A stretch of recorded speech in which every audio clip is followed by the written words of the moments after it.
V9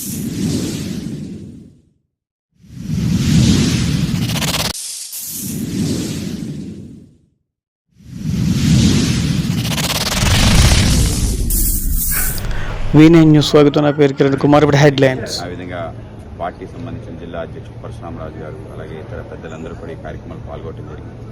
ఈ కార్యక్రమం ప్రపంచవ్యాప్తంగా ఈరోజు చేసే విధంగా జూన్ 21వ తారీఖుని మన ప్రియతమ ప్రధాని నరేంద్ర మోడీ గారు నిర్ణయించారు. ప్రపంచం అంతా యోగవంతంగా ఉండాలి, యోగ్యవంతంగా మారాలి అనే ఆలోచనతోనే ఈ యొక్క ఆలోచన ముందుకు తీసుకురావడం జరిగింది. మొత్తం ఏదైతే చైతన్యం నీలో ఉందో ఆ చైతన్యం ప్రపంచంలో ఉందో ఆ ప్రపంచంలో ఉండే చైతన్యాన్ని తెలుసుకోవడం కోసమే ఈ యొక్క యోగా అనే కార్యక్రమాన్ని తీసుకోవడం జరిగింది. రెండు మనసులు కలవటమే యోగా. రెండు మనసులతో పాటు అన్నితో కలవటం అనేది యోగా. కనుక ఈ యొక్క యోగా యొక్క పరమార్థాన్ని తెలుసుకోవాలి. కేవలం శారీరకమైన అంశంగా ఆలోచన చేయకుండా ఈ యొక్క బౌద్ధిక అలాగే చుట్టూ సమస్త ప్రకృతి కోసం కూడా ఆలోచన చేసే ఒక వ్యవస్థ నీలో నిర్మాణం కావాలి. అటువంటి ఒక సమన్వయ సమదృష్టి నీలో కలిగితే ప్రపంచంలో ఏ సమస్య ఉండదు అనే ఒక ఆలోచన.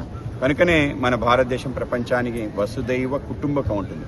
ఆ విధంగా వసుదైవ కుటుంబం యొక్క ఆలోచన ఏది, ఆ విధమైన ఒక ఆలోచనలు మనం కలిగితే మనం ప్రపంచాన్ని అంతా ముందుకు తీసుకెళ్తాం. కనుకనే నరేంద్ర మోడీ గారు G20 సంబంధించిన సమ్మిట్కి చైర్మన్షిప్ ఇస్తే ఆయన దాని లోగోని వసుదైవ కుటుంబంగా మార్చడంతో పాటు G20 యొక్క ఉద్దేశం ఏదైతే ఉందో దాని గోల్ ఆఫ్ G20 ఆయన చెప్పడం జరిగింది. 1 ఎర్త్ 1 ఫ్యామిలీ 1 ఫ్యూచర్ అని చెప్పి ఒక నినాదం ఇచ్చారు. ఆ విధంగా మనదందరిది ఒకటే కుటుంబం, మనందరి యొక్క భవిష్యత్తు ఒకటే, మొత్తం యొక్క భూగోళం అంతా ఒకటి అనే ఒక అభిప్రాయం మనలో కలిగితే ప్రపంచంలో మనని ఎదిరించి ముందుకు తీసుకెళ్లే శక్తి ఉండదు. కనుక మన భూమిని కాపాడుకుంటూ మన ప్రపంచాన్ని కాపాడుకుంటూ ముందుకెళ్లి పక్కవాడితో నువ్వు ఉండగలిగే సంబంధం ఏదైతుందో ఆ సంబంధాన్ని మరింత మెరుగుపరుచుకోవాలి నాకు ఆలోచన. కనుక ఇంత ఆలోచనతోనే ఒక అంతర్జాతీయ యోగా దినోత్సవం చేసుకోవడం జరిగింది. ఆంధ్రప్రదేశ్లో మన రాష్ట్ర ముఖ్యమంత్రి చంద్రబాబు నాయుడు గారు యోగా ఆంధ్రగా మార్చడం జరిగింది. ఆ విధంగా కేవలం నామకహ పేరు పెట్టడం కాకుండా ఆచరణలో మొత్తం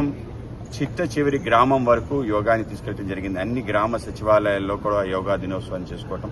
అలాగే ఇవాళ బాబా రామ్దేవ్ గారిని ప్రత్యేకంగా పిలిచి ఆయన్ని ఆధ్వర్యంలో 25,000 మందితో విజయవాడలో పెద్ద ఎత్తున మనం యోగా కార్యక్రమాన్ని చేసుకున్నాం. ఆ విధంగానే ప్రతి మారుమూల గ్రామంలో కూడా నిత్యం యోగా చేయాలని ఒక సంకల్పంతో మన ప్రధానమంత్రి అలాగే రాష్ట్ర ముఖ్యమంత్రి గారు ఆలోచన చేసి దాన్ని తీసుకొచ్చే పెద్ద ఎత్తున ప్రయత్నం చేస్తారు. మనందరం కూడా తప్పనిసరిగా యోగా మన జీవితంలో ఒక భాగస్వామ్యం చేసుకుని ముందుకెళ్లాలి. మనందరం కూడా మన జీవితాన్ని మరింతగా మెరుగుదిద్దుకోవడంతో పాటు మరింతగా మనం అనేక రకాల ఫలితాలు పొందడానికి యోగా ఉపయోగపడుతుంది. కనుక అటువంటి ఒక అద్భుతమైన ప్రక్రియ భారతదేశం ప్రపంచానికి అందించిన అమృత భండం.